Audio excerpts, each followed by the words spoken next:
How can determination be leveraged to create opportunity and real impact in local communities? On today's Muslim Changemaker series, we'll explore how one success story meant taking responsibility for our community and for our neighbors. Assalamu alaikum wa rahmatullahi wa barakatuh. I'm your host, Taha Ghayur, and you're watching Canada Today broadcast on Muslim Network TV. And I'm excited to chat today with our guest, who is very popular in Milton area. Milton is a western suburb of Toronto, those of you who are not aware. And we're talking today with Councillor Zeeshan Hamid. Zeeshan is an inspiring combination of politics, all things tech, and many other things that you're going to discover today. An elected Milton official, Zeeshan, or Z, as many people call him, wears many hats. He's an avid techie, he's a public speaker, he's a photographer, and he's a volunteer. After serving twice as a Milton Town Councillor since 2010, he was elected as Ward 4's Regional Councillor with majority support a couple of years ago. Councillor Zeeshan is also the founder of many initiatives. He served as director on the Milton Public Library Board and Milton Transit Advisory Committee. He's also a former co-chair of Milton Economic Development. Currently, he chairs Milton Budget Committee, and he's also a board member at Halton Healthcare Services and Halton Community Housing Corporation. Well, so happy to see you, Zeeshan, Councillor Zeeshan Hamid, on Canada Today. Thank you for being with us today. Oh, thank you for having me. Happy to be here. Great. Well, I like your COVID-19 look, mashallah. That's beautiful.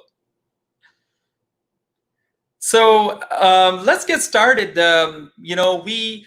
Mashallah, you have an amazing, successful career. In fact, you had one before even becoming a councillor. You come from a tech industry, and you're part of lots of course, boards in Halton region and Milton region. So we wanted to start off by asking you, what happened? How did you get into politics? What changed? And was it something that you aspired to all your life, or was it accidental? Because I remember you had an interesting story to share a few years, actually good 5-6 years back, at a conference. We were sharing a panel, and you were talking about how you got into politics, and I found that quite intriguing. So please share with our viewers, your journey to politics. And it seems like there's some weird internet issues going on, but I'm back to my, tech nerd look during COVID-19, as you can see, out of politician look. But it's interesting. I never actually thought I was going to be in politics. And what happened was I worked for Microsoft about 12, 13 years ago. And it's just a simple story. There was a train track in front of my house, not in front of my house, but very close to my house that I had to cross to get home. And these CN trails can be huge. They would literally take 10 minutes to pass. And I would sit there every other day for 10 minutes waiting for the train to pass. And I got so upset about the fact that there was no bridge or underpass and we had to wait at the train crossing that I got my neighbors organized to do a petition, met a bunch of politicians about it, finally got that approved. And that was my entrance into politics. I never thought I was going to be in politics at all. So somehow one thing led to another, and next thing I knew, I was elected. And here you are 10 years, a decade later. I know. Mashallah, serving as a regional councillor. It's amazing. Yeah, time flies. Very interesting. And of course, now 3 times, of course, right? So that's phenomenal. Well, so how do you balance your passion projects, your community projects with this political leadership that you, a big major role that you play as a councillor? Yeah, to my wife's annoyance, I just don't sleep. I don't sleep much at all. It's going to catch up to me one day, but it hasn't been working so far. So far, so good. Oh, man, you need to read. And I know you're a big reader, too. We'll talk about it. But, Why We Sleep. There are a lot of amazing good books on this topic. But more specifically, there's a book that maybe you want to read up on and see why sleep is so critical. And believe me, I'm on the same in the same boat. I have the same problem. How do you Hey, balance time? The only thing I can give up is sleep. So I get the theory. I make sure my kids get enough sleep, but when it comes to myself, it always makes me feel like I'm missing something. So eventually, I'll slow down, but it's not going to happen anytime soon. wow, that's the key to productivity. Well, that we learn, guys, you girls, you learned something new today from Zeeshan Hamid. Oh So no, no, no! Do not copy that. Actually, do not do what I do. Not many people can survive this. It's not good for your health. thank you for clarifying that. Well, speaking of balance, let's talk about family and kids. Mashallah, you have 6 children. How do you balance family life with politics? And again, sleep probably has to do with it, something to do with it. But you are probably out and about a lot of the evenings, most of the evenings and weekends. How do you juggle family commitments? And definitely, you're a mashallah family man. You can see from these photos. How do you balance this? Yeah, all jokes aside, my wife and I are both driven by our calendars, so we both make sure that we update our calendars pretty religiously, including personal engagements. And it seems a little weird that the calendar might say to pick up groceries or it might say to go to your son's hockey game.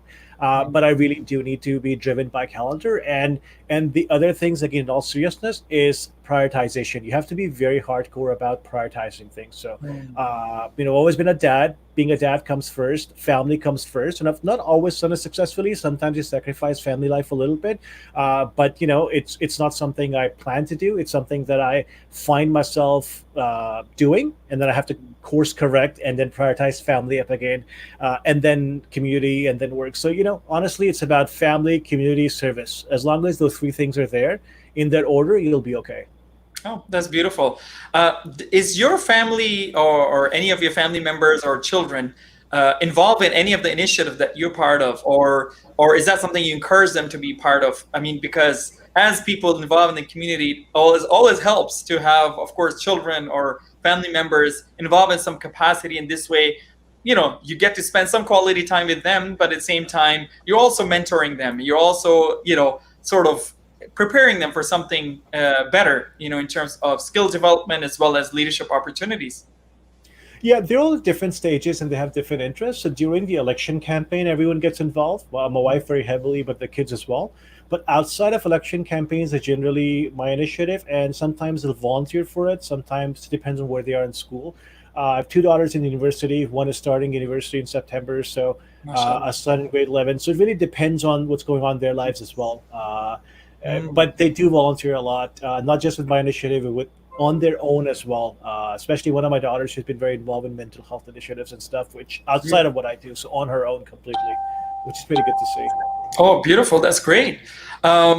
So, a lot of our audience probably wouldn't know that you're involved with a lot of youth mentoring initiatives by yourself. And for example, your annual bowling fundraiser contributes about $10,000 yearly to support Yeah, the. it didn't happen this year, unfortunately, because of COVID. But last year we went up to 15,000, and I was hoping to get to 20,000 this Wow. year, but we got exactly $0. So I'll have to figure out what to do about it this year. Yeah. Of course, and that's unfortunate. I mean, unfortunately, COVID-19 has really thrown so many of us off, and our plans are, unfortunately, completely, thrown out of the window. But Yeah, I'm a believer there's always a silver lining, so I think something good will come out of it. I think what's going to happen is that we'll find a way to work more virtually. We'll find a way to do things in a more sustainable way. One of the things a lot of nonprofits I'm involved in are looking at now is to stop relying on massive fundraisers once or twice a year and start building a more sustained revenue source. So you have membership, you have people donating every month as opposed to one massive gala. So I think a good might come out of it yet. of course, good point. Well, how has your experience been with all these youth mentorship type of projects? I mean, what drives you to do some of this youth mentorship and youth development type of projects? Because you yourself are involved in some of these youth mentorship programs. Yeah, I mean, it keeps me young. I have kids of my own, so they have their own mentors. So I think that helps as well. But more importantly, I had a lot of mentors growing up. Throughout my life, as I look at different milestones in my life or different, whenever I face a different path, and I see, I could have gone this way, but I went this way because of that person's guidance or because of somebody else's mentoring, and now I want to do the same thing. And I often end up seeing myself in a lot of kids. So I look at people who are struggling with some decisions, and I can look back and say, you know what, I had a similar issue when I was your age, and let me talk to you about it. So I'm not actually only involved in youth, and I'm not most involved in youth. There are other people who are a lot more involved than I am, but it's something I really enjoy doing, especially when you see the result a few years down. It's the most amazing, the most rewarding thing you can ever do. That's beautiful. That's great to hear. You just talked about, and you just mentioned about mentors, something about mentors yourself, having mentors yourself. So, you are now in a position to give back and guide young people, in various roles and capacities. Who were there for you when you were either entering politics or even before, when you were getting into, of course, your tech career, or even just being raised, in a family of loving parents? Who are some of the people whom you looked up to and who had an impact on your life as mentors in your lives? Yeah, honestly, man, I can't even mention everybody. Talk about privilege. I come, alhamdulillah, from a family that really values education. So I had a lot of cousins around me that are all highly educated, highly successful, that I could look up to. I was very fortunate to have good teachers that guided me along the way. That whenever I started to veer from the path, they caught me back, brought me back. And if I honestly cannot pick one person out, living or dead, but one person whose life has inspired me a lot lately in the last 2 years or so, that I've been reading up a lot about him, is Malcolm X. For really no reason, but because of the obstacles he had, because of the changes he went through. And one of the things his life has taught me is that as long as you're sincere and you're searching for the truth sincerely, the truth has a way of finding you no matter which environment you're in.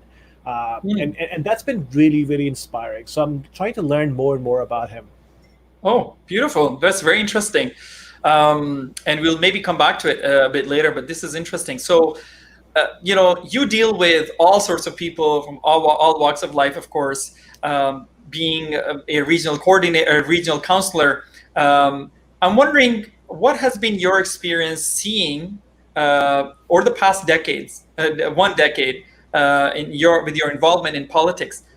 How do you see the growth and maturity of the Muslim community in politics in Canada? How have they evolved over the past 10 years, and where do you see this going?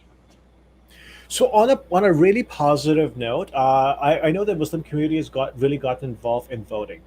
Because I know my first election, it was a struggle, especially to get people to vote municipally. I almost didn't count on Muslim votes. That said, a lot of Muslim votes did come out, but it was as you know, 2010 timeframe municipal election. It wasn't really something that the community really looked up to.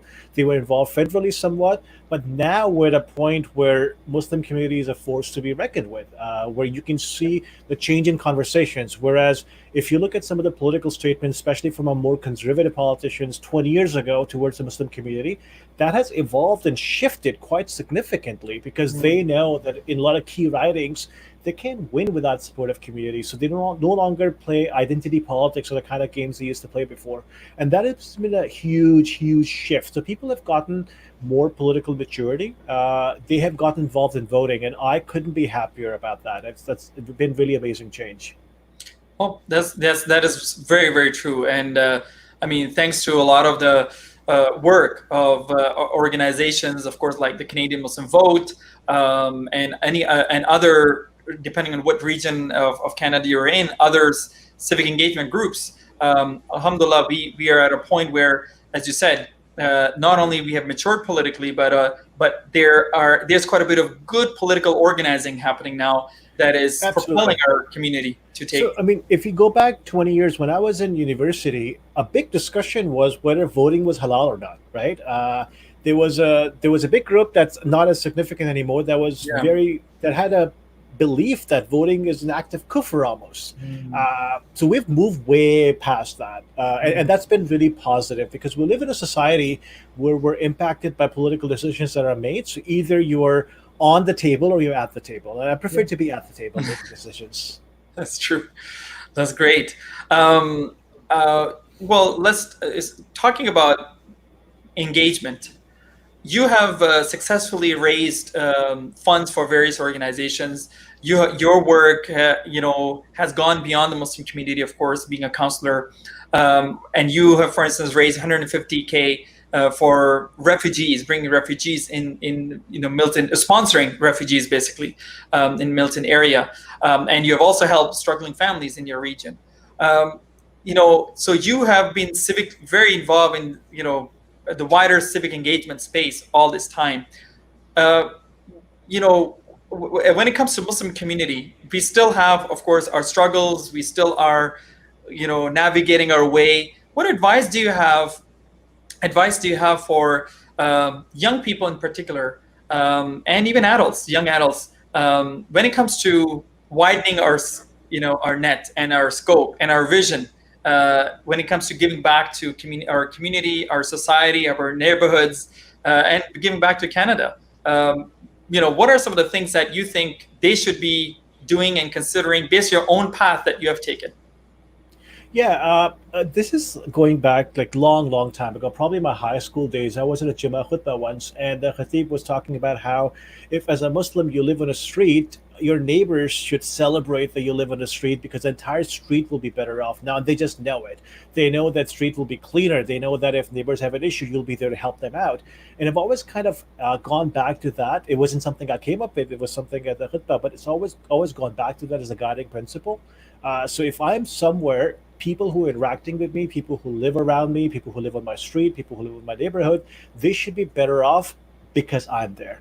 And I think that should be a general philosophy for Muslims as well, because the kind of rights neighbors have in our religion are, I mean, they're almost at a point where our prophet was worried that neighbors will start inheriting from us, right? So we really need to have that mindset and that attitude, and that's the single biggest advice I can give to young people. Don't worry about politics. Don't worry about becoming a politician. Just be involved in the community in whatever capacity you like. So if you enjoy working with people, perhaps you can mentor people. If you are a technical person, perhaps you can help in the technical front.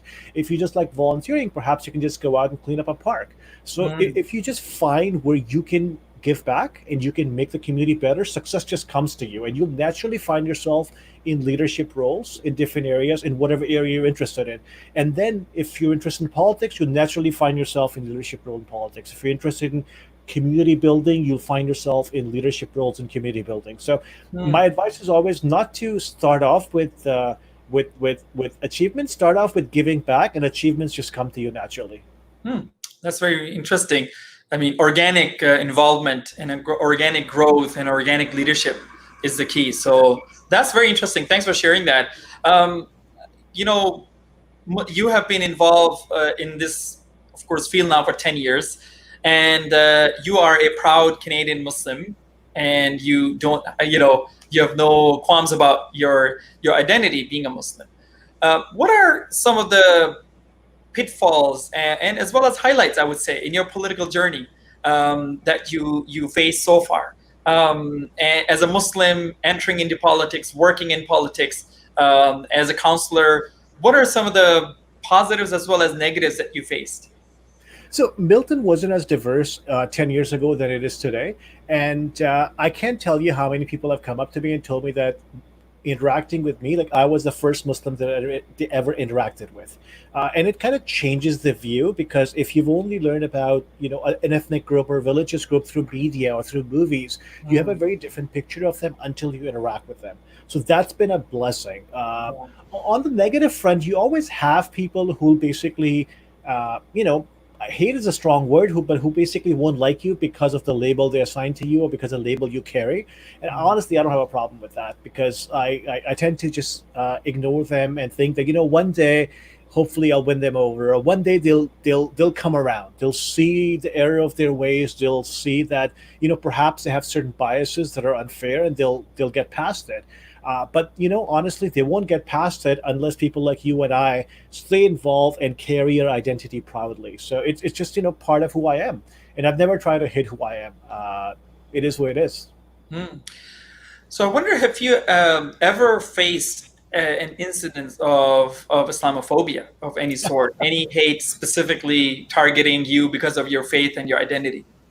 Yeah. I have a ton of emails to share. But I mean, the one story is there was this is going back a while ago. There was a lady, and I've shared this story before in certain other venues, and she was just relentless in attacking me or criticizing me. And one day I asked her out. I'm like, what, let's just meet for coffee. She was a much older lady, and we were having coffee, and I said, what, listen. So and so, whatever her name was. So I just want to understand, right? What's your issue? Because you can see if you present your issue as if you have an issue with my policy or my voting record, but I've noticed that you single only me out. Not everyone else has voted that way, or not everyone else with that policy. And her answer was, and I always found it profound, her answer was that she looked at me and she said, my problem with you is that you have normalized Muslims in Milton. And I was like, huh, you're right, I have. I mean, if I've done that, that's pretty awesome. I'll take some credit for it. Thank you for pointing it out. So you always have people like that who basically, their life was a certain way, and the people around them saw people who were different from them a certain way. And the fact that those people are no longer disliked or hated, or they're becoming part of the overall community, it's something that there's a very, very, very minute, small number of people who are always unhappy about it. And you know what? What can you do? There'll always be some that you just have to ignore. Well, I mean, definitely. I mean, speaking of credit, I think one of the things to definitely it's important to acknowledge is the fact that your presence of course, being there as a councillor now for a decade, has inspired others to run for these roles. And in fact, if I remember correctly, last municipal election, you had other Muslims running against you, if I remember correctly. That always happens. I don't mind that. So that's great. Diversity is something that needs to be celebrated regardless who's running. And the fact that now you have a new councillor, of course, of another racialized, from a racialized minority who happens to be Muslim, Samir Ali. And it's good to see that there are others now, there to truly represent the community based on, of course, the demographics of the community and of the writings and of our cities, basically. So this is, I think, a very positive thing. And correct me if I'm wrong, you are probably one of the first Muslim councillors, probably in the Greater Toronto area. I know there is one, Khalid Usman, if I remember. Khalid Usman was there. He's back now, yes. But I believe he lost the election in 2010. So between 2010 and the 2018 election, for 8 years, for the longest time, I was the only one. Yeah. But I believe I'm probably the only one at the regional level, if I'm correct. So and you nailed it. What it is that the boards and committees and leadership organization, they should reflect the community. Exactly. And it's not just ethnicity, it's not just religion. Take gender, right? So the fact that councils, by and large, I mean, Mississauga is an exception, but by and large, they're mostly male. That's a problem, because my life experience is different from half the population. And if their voices are not at the table, we miss out on a lot of things. So we're well-intentioned. I mean, as a man, I'm well-intentioned, and I like to do the right thing, but my life experience is just different. I haven't experienced things that a lot of women have. And their voices need to be on the table as well. Similarly, if you live in a community that's very diverse, you need those diverse voices on the table because their life experiences are different. I mean, I was just talking to someone about it like a few hours ago today, where if you look at police boards, for example, it's something I mentioned on Facebook that someone asked me about. If you look at most police boards, they're typically, even in diverse communities, mostly white male. And that's not a racist statement to make. That's just a factual statement. Now, what ends up happening is, if you think of carding, that was a big controversy a few years ago. That was a very common policing practice, by the way, where service after service find out that carding is primarily done to minority males, right? Black males and brown males and Sikh males, like ethnic males. If you're not an ethnic male, you see that issue very differently, because you're like, what's the big deal if you're not doing anything?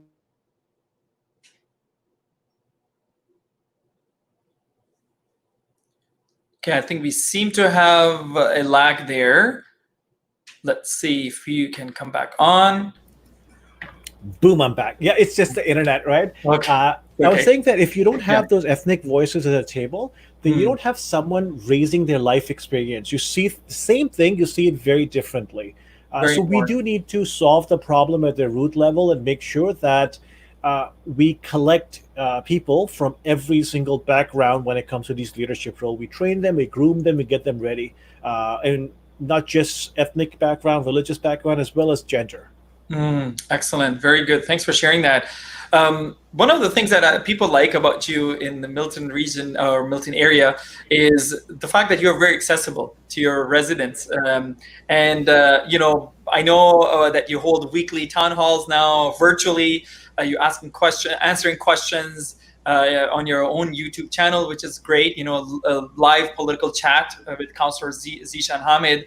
How has the feedback been to now this new reality that we're all facing, virtual town halls? It's been really helpful. So I'm doing it on YouTube and Facebook. I get a lot more interaction on Facebook than YouTube. I'm trying to move people to YouTube because there's a but most of the interaction right now comes from Facebook. And it's been really helpful because people have concerns, they have questions, and they're able to just reach out and ask them. What I noticed during COVID-19 is if you look at my Facebook page, it's one of the largest, I've once said largest following among any local politicians anywhere, really. And it happened during COVID-19, where I think people realized that you're no longer able to reach out to people. Local media doesn't have presence in a lot of communities. We're fortunate in Milton, we have local media presence, but a lot of communities don't. And so online becomes the only way of reaching out and getting in touch with people who make decisions that impact your life. So I think it's critically important, and it's something I consider part of my job. So when I'm on Facebook, when I'm on Twitter, when I'm checking email, when I'm responding to text or WhatsApp messages, I consider it a job requirement, not something I'm doing extra. Okay. Well, let's switch things up a little bit and talk about your business. A lot of people probably don't know that you come from a very successful tech industry background. You have, established some very successful platforms, multi-billion-dollar platforms for some giants and giant corporations out there. Tell us a little bit about your journey in the corporate world itself. What did you do before you became Councillor Zeeshan Hamid? What were some of the achievements you had there and things that you enjoyed, and now to a new venture that we have come to know about? So can you share a little bit more? I noticed that you have the thing up, and if you notice, the art on the cover page actually has a hijabi sister there. I'm not sure of that. But anyway, I started my career at Microsoft. I spent first 5 years at Microsoft building Windows Mobile, Office Mobile, really. So Word, PowerPoint, Excel. I have some patents from them, which my patents cubes are sitting over there. And then I moved on to Microsoft, bought a healthcare startup based out of Washington, D.C. So I moved to DC to try to build healthcare solutions that Microsoft ended up getting out of. And that's when I moved back to Canada. I worked remotely for Microsoft for a bit, and then I spent the next 5 years at Amazon building their last mile and fulfillment business. So if you get one-day delivery or same-day delivery, a part of that was contributions of my team at Amazon. I left Amazon last year to do Campaign Raven, which is what I'm working on right now. It's COVID-19 is an interesting time to start a business. So if I knew COVID-19 was happening, I probably would have delayed it by a year or so. But it is what it is, right? So what is this new system that you have developed? Campaign Raven. What does it do for? I mean, your target market is not for profits, from what I understand. It's a CRM. Right, at a high level, right? If you look at a lot of nonprofits or even political campaigns, you use a bunch of different tools. You might use an email marketing tool. You might use something else to collect donations. You might use a different tool to gather information. You might use a different CRM system altogether. So large nonprofits, say United Way, they can kind of farm out. They might use Salesforce. They might use MailChimp. They can manage that. But smaller nonprofits or political campaigns, that's not something they can afford. And so the idea was to have a single one-stop CRM where you can collect donations, where you can send email marketing, where you can get to know your network better. So you can organize your volunteers, you can organize your donors. It's basically one-stop all, because that way, the more you use a system, the richer your data gets. And then you can make predictions. You can do things like, who should I send an email to get a monthly $10 donation versus who should I contact to get a $10,000 donation? Or if you're a political campaigner, who should I message to get them to volunteer and not send them donation email because they're not going to donate, but they're going to volunteer. So I use artificial intelligence to make predictions about people in your network that you can then use to feed it back into the system and just get smarter about how you run your nonprofit. Wow, And I that's specifically awesome. want to target nonprofit because my goal is not to. I mean, businesses have a lot of venues, they have a lot of solutions, they have a lot of consultants. It's nonprofit that I feel is really ignored. Where even the solutions are out there, like say Salesforce, are things that were designed for a for profit for selling, and they kind of just threw in nonprofit to find this Hmm. market they can make some more money out of. But my goal is to enable nonprofits to become a lot more successful than they are. Hmm. So, where can people find out more about this niche service or product that you have developed? I mean, how can not-for-profits access your service and learn more about it and see, if this is the right thing for them? You know what? Honestly, look me up. Send me a message. I'll hook you up with a coupon so you can use it for free for a year, let's say, and you can take 12 months to decide if it works for you or not. Hmm. So find a way to contact me. I'm pretty Googleable, so just Google Yeah. my name. I'll come up. Send me a message using any venue you want, and we'll talk. Oh, cool. Very good. That's great. I know you're an avid reader. Apparently, you read 50 nonfiction books per year. And so I wanted to know what kind of books do you read?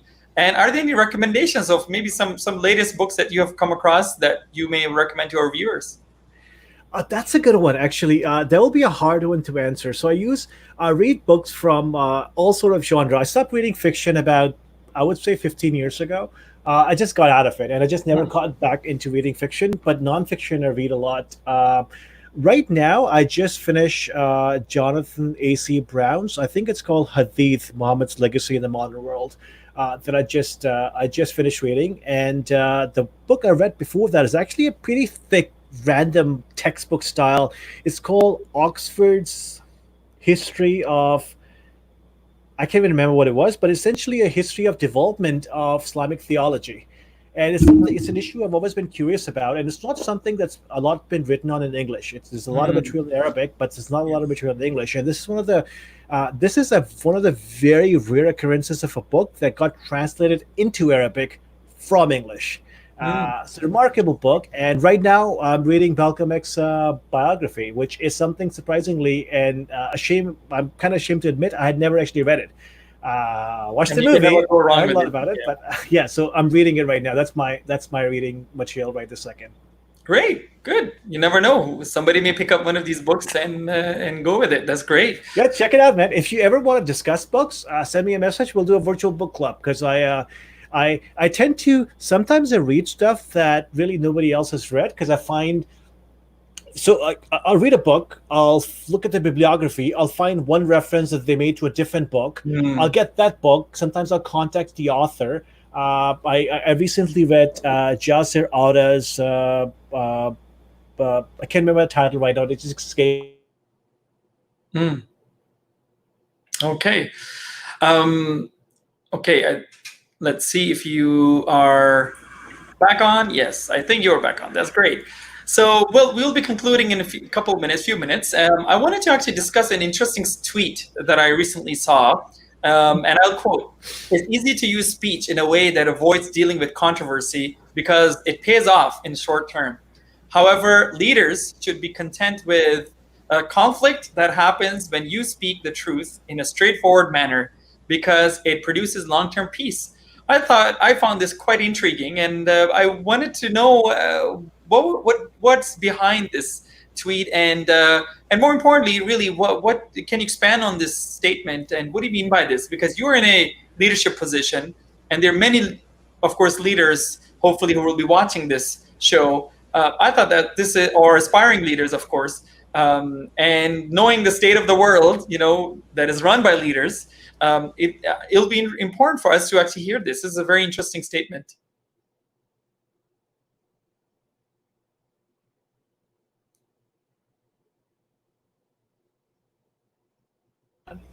I'm back. Okay, so I used to lead Jimma khutbahs, and I did a khutbah on social harmony. How focusing on social harmony is absolutely the wrong thing because you always have this issue every time a controversy comes in, and you'll find that when people speak up, there are people in our community that go with, what, don't divide the community, right? Don't talk about this; it will divide the community. Or in Urdu, they'll say "log kya kahenge," or whatever.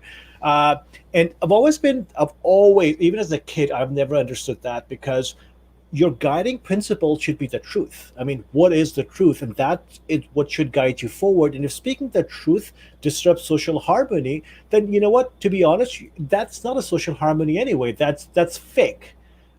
So my if I were to word my philosophy in a way, I would say that when it comes to doing the right thing versus doing the easy thing, always do the right thing.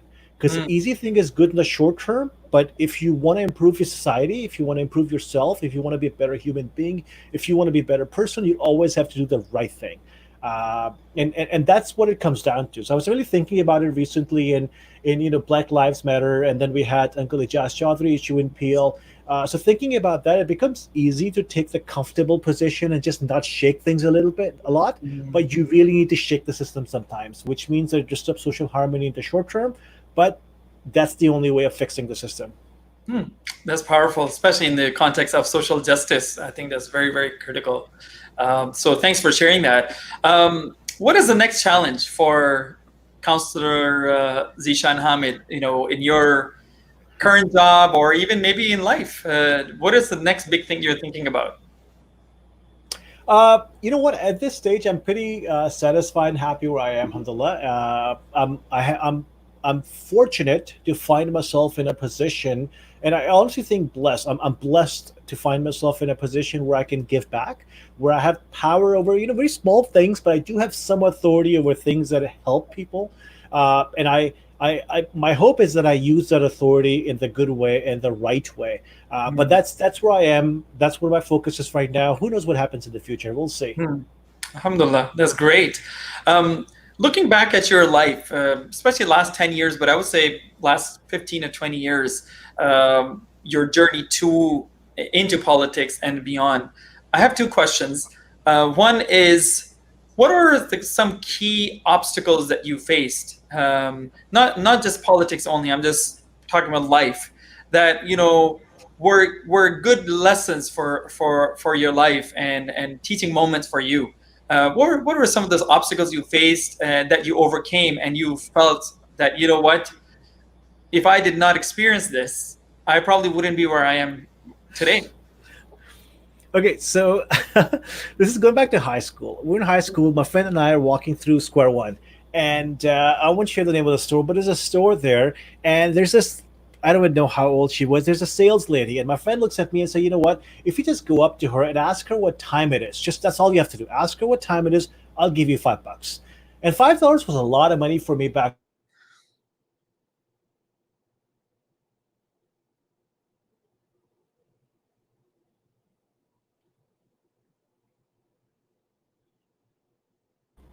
Oh. I'm back.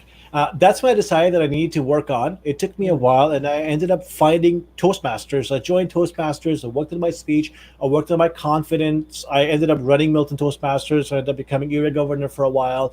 And I think if I hadn't done that, if I hadn't gotten over my shyness, if I hadn't developed confidence, I would not have done anything in life. I mean, forget politics. I would not be successful in my private tech career either.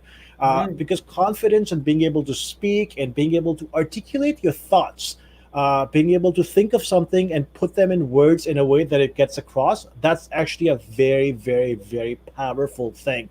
And if I Mm. could give one advice to parents, that would be to work on your kids' confidence, teach them how to speak, teach them how to convey their thoughts, and encourage them to express themselves. Because that's something that no matter which field they go in, that will make a world of difference. Hmm.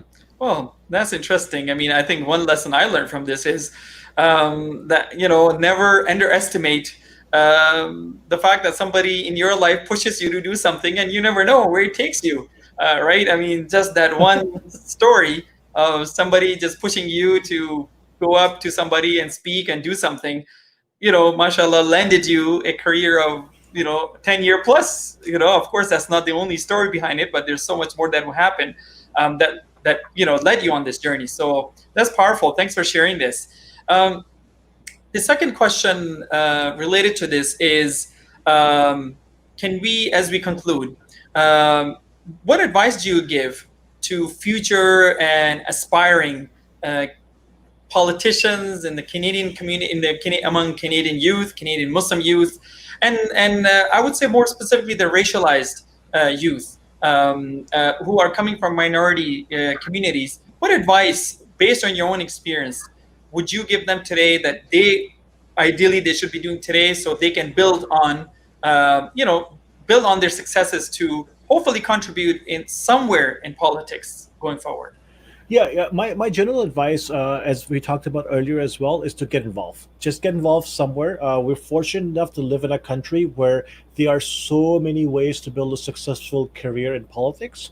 We often think about just politicians. We often think about just people who run for elections. But behind every elected person, especially federally and provincially, there's an army of people. There's an army of staffers that work for them. You can be involved there, and honestly, the real power is there anyway. You can be involved in writing policies. You can be involved in different ministries. So there are a lot of ways of getting involved. Don't worry about the full path. I think sometimes people try to figure out 10 steps ahead, and then it freezes them. Just look at what can you do next. What can you do today that you didn't do yesterday? Take small steps. My advice to the older generation, especially the older generation that wasn't born here, is to it's let the youth come forward, step aside. I know it's a controversial advice, I've said that before, but step aside, guide the youth, teach them, mentor them. But you know what, it's their time. They are the ones that will run this country one day, so bring them up. Just give them space, let them grow. My general advice to you that I typically give is threefold. I mean, there are three things that have been guiding principles in my life that have always been helpful. The first thing is, no matter what people's role in life, everyone deserves your respect. That's something I learned the hard way. Sometimes, especially some of the cultures that Muslims come from, there's a huge hierarchy, right? We respect people higher up in a hierarchy a lot more than we respect people at the bottom. A lot of Eastern cultures are very hierarchical. And I think we need to give it to that. Like, everyone deserves your respect. The second thing that has always helped me is assume the person you're talking to has something to teach you. So no matter what they do, they have some wisdom that you don't. There's something you can learn from them. And the third, as we mentioned, when it comes to doing the easy thing versus the right thing, always do the right thing. It will be uncomfortable the short term, because speaking the truth is hard. Being straightforward is hard. So in the short term, it might even create conflict. It will be uncomfortable, but in the long run, it will always work out. So as long as you follow these three things, they have been the guiding principle for me, and they've always served me well. So as long as you're doing these three things, I think you'll find yourself successful in any field you go to. And read a lot, learn a lot. Cut back on TV time, cut back on social media, and read a lot. Well, that's great. This is actually very good. Actually, this was my last question to you. Actually, if you wanted to share three things from your life lessons, basically. And I think you covered it all. You've done a great job of sharing and summarizing a lot of your life and successes in this interview. So thank you very much for sharing a part of your day, of course, with us as a counselor, but also part of your life with us. And I hope this will inspire not only, of course, a new generation of people who are going to be active, inshallah, in politics and other forms of civic engagement, but also inspire Canadians and Canadian Muslims at large to give back, to give more, to contribute, to look into their, take a stock of their talents and see how they can actually give back to the community in ways that is only really possible for them, because everybody's unique, everybody has got unique talents, and everybody has something powerful and different to offer to leave a mark and leave a legacy, inshallah. So I hope we can all learn from your story and legacy. So once again, thank you, Councillor Zeeshan Hamid. We hope to see you more often on these shows and talk about other topics as well, and learn from a lot of the wisdom that you just shared with us today. Thank you for having me. I had a lot of fun. Thank you for the opportunity. Great. We'll look forward to seeing you, as I said, more often. So, with that, we're going to have to end our show, and wanted to also thank our viewers today for their engagement, for their comments, and also to our production team. They have been working as usual very hard to bring such shows to light.